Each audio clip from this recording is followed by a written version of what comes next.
अब कोई भी जन्मदिन भाई बिना आशीर्वाद के तो अधूरा है। तो यदि आप मेरे साथ संकल्पित हैं तो जरा दोनों हाथ उठाइए और मेरे साथ बोलिए, आदरणीय प्रधानमंत्री श्री नरेंद्र मोदी जी के जन्मदिन पर यशस्वी भवः,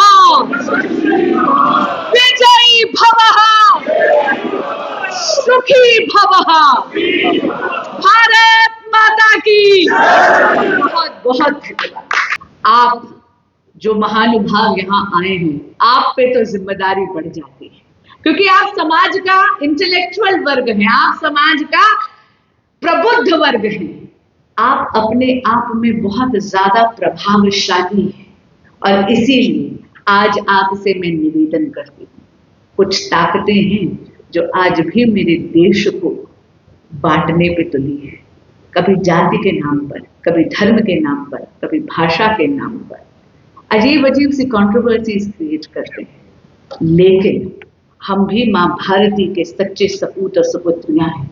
हम आज प्रतिबद्ध होते हैं कि हम विकसित भारत के विजन को साकार कर कर मानेंगे, क्योंकि आदरणीय प्रधानमंत्री श्री नरेंद्र मोदी जी का ये जो विजन है, भाई और बहनों, ये सपना नहीं है, ये संकल्प है और इस संकल्प को हमें साथ सिद्ध करना है।